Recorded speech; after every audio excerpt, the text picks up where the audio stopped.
जैसा कि दोस्तों आप लोग देख सकते हैं, हमने लाया है राज्य व्यवस्था का टॉपिक।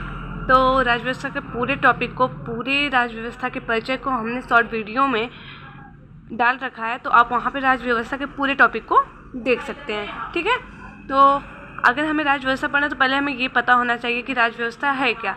राज्य व्यवस्था के मूलभूत संकल्पनाएं के बारे में जानना हमारे लिए बहुत ज़रूरी है। तो आइए पहले हम ये जानते हैं कि राज्य व्यवस्था है क्या, राज्य व्यवस्था के परिचय को जानते हैं। ठीक है, तो राज्य व्यवस्था सरकार का अध्ययन है।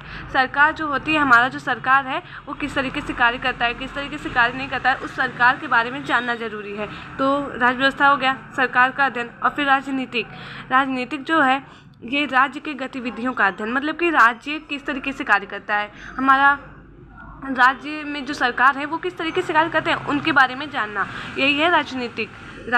ठीक है, और राजनीतिक विज्ञान किसे कहते हैं। अब अध्ययन की वह शाखा जिसके अंतर्गत हम राज्य व्यवस्था और राजनीतिक का अध्ययन करते हैं, उन्हें राजनीतिक विज्ञान कहते हैं। ठीक है, एकदम सिंपल सी परिभाषा है, याद हो जाएगी, कुछ ज़्यादा कठिन नहीं है, बस थोड़ा सा दिमाग लगाना होगा। ठीक है, और आइए हम देखते हैं राज्य व्यवस्था का मतलब कि उधर तो मैंने शॉर्ट फॉर्म में लिखा था, तो अब इधर आपको हम पूरा एकदम डिटेल्स में बता रहे हैं कि इसकी परिभाषा क्या है। ठीक है, तो राज्य व्यवस्था का अर्थ सरकारों की व्यवस्था है, मतलब कि सरकार की क्या व्यवस्था है ये है। ठीक है, यह किसी राष्ट्र में शासन करने वाली सरकार के अंतर्गत आने वाली विभिन्न प्रकार की शक्तियों को दर्शाता है। तो अब किसी भी राष्ट्र, जैसे हमारा देश है भारत देश, ये एक राष्ट्र है, तो इसके अंतर्गत जो शासन व्यवस्था चलता है, कैसे कानून लागू होता है, कैसे नियम बनता है, कैसे नीतियाँ बनता है, ये सब इसकी शक्ति को दर्शाता है। कौन? राज्य व्यवस्था, ये राज्य व्यवस्था दर्शाता है। ठीक है, अब हम सरकार को जान लेते हैं कि सरकार क्या है। तो आइए सरकार के बारे में जान लेते हैं। ये देखिए, सरकार राज्य की एजेंसी जो राज्य के गतिविधियों का संचालन करती है, लोगों के लिए प्रबंध करती है, मतलब कि जो कार्यों को चलाती है उसी को कहते हैं राज्य की एजेंसी। और फिर लोगों के लिए अच्छे प्रबंध करना, अच्छे नियम, अच्छे कानून बनाना कि लोगों को अच्छी सुविधा प्राप्त हो सके, तो वो सरकार कहलाती है। ठीक है, अब सरकार के कार्य क्या है ये भी जानना जरूरी है, मतलब सरकार किस कार्य से बनाता है, कैसे नहीं बनाता है। तो ठीक है, तो देखिए सरकार के कार्य, कानून को जो बनाने का कार्य होता है, ये विधायिका सरकार है, ये विधायिका करती है। ठीक है, और कानून को लागू करने का कार्य ये कार्यपालिका करती है। ओके, ये कार्यपालिका करती है। कानून के अनुसार न्याय देने का कार्य, अब कोई भी अगर अपराध कर देता है तो लोग बोलते हैं ना, इसको कानून सजा देगा, आप जाने दो, तो उसी तरीके से ये होता है कि कानून के अनुसार न्याय देना, तो ये न्यायपालिका करता है। अब कार्यपालिका के दो भाग हैं, आइए देखते हैं उसके बारे में हम कुछ। कार्यपालिका के दो भाग होते हैं, एक राजनीतिक कार्यपालिका और दूसरा प्रशासनिक कार्यपालिका।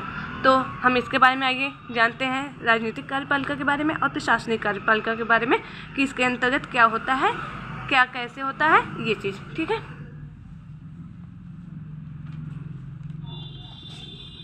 आइए तो देखते हैं हम राजनीतिक कार्यपालिका जो है मंत्रिपरिषद, निर्वाचन की योग्यता, मतलब कि ये निर्वाचन जो होता है ना, वोटिंग करते हैं हम लोग, ये उसके हिसाब से हम इसको चुनते हैं मंत्रिपरिषद को। जैसे देखिए सीएम को हम लोग वोटिंग देख करके चुनते हैं, मुख्यमंत्री को, और फिर पीएम को चुनते हैं, प्रधानमंत्री को भी वोटिंग करके ही हम लोग चुनते हैं ना, ये चीज़। अब देखिए इसके अंतर्गत शासन होता है, ये शासन करते हैं ना, तो फिर शासन इसके अंतर्गत आता है। तो शासन क्या है?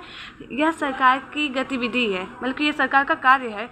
जो शासन है ये सरकार का कार्य है, जो सरकार को कुछ भी करती है और जिस तरीके से करती है, मतलब सरकार कुछ भी करता है जिस तरीके से करता है, उसे ही हम शासन कहते हैं। और शासन के अंतर्गत क्या आता है, जैसे कि मैंने आपको पीछे दिखाया कि कानून बनाना, निर्णय लेना, नीतियाँ बनाना, लागू करना, करवाना, ये सब शामिल होता है शासन के अंतर्गत। ठीक है, अब हम लोग प्रशासनिक कार्यपालिका के बारे में जानते हैं। प्रशासनिक कार्यपालिका क्या है, आइए हम इसके बारे में जानते हैं। सिविल सेवकों का समूह, नौकरशाही, मतलब कि इन्हें नौकरशाही कहा जाता है, सिविल सेवकों के समूह को। इसलिए ऐसे मैंने क्वेश्चन में यहाँ पे लिख दिया है कि आप लोग को पता रहे। अभी हम आगे बताएंगे कि इन्हें नौकरशाही क्यों कहा जाता है। ठीक है, तो नौकरशाही चयन योग्यता और निश्चित कार्यकाल, इनका ना निश्चित कार्यकाल होता है कि मतलब ये इतने से इतने वर्ष तक होंगे, ये इतने से इतने वर्ष तक होंगे, और ये योग्यता के आधार पर चुने जाते हैं।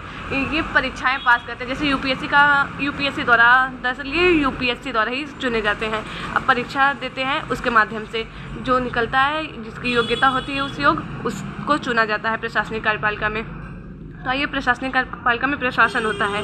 तो हम ये देखते हैं कि प्रशासन में क्या है। यह नौकरशाही की गतिविधि है, ये नौकरशाहियों का कार्य है, मतलब कि यूपीएससी से जो चुने जाते हैं योग्यता के आधार पर, ये उनका कार्य है। तो जिसे प्रशासनिक कार्यपालिका के नाम से भी जाना जाता है, इसे हम प्रशासनिक कार्यपालिका के नाम से भी जानते हैं। ठीक है, ये इसके अंतर्गत निर्णय, कानून, नीतियों को लागू करवाने पर बल दिया जाता है। मतलब कि ये जो नियम कानून सब बना होता है, ये उन पर बल देते हैं, उनको लागू होने के लिए मदद करते हैं। सरकार द्वारा जो बनाए गए हैं उस नियम कानून को लागू करने में मदद देते हैं। तो इस प्रकार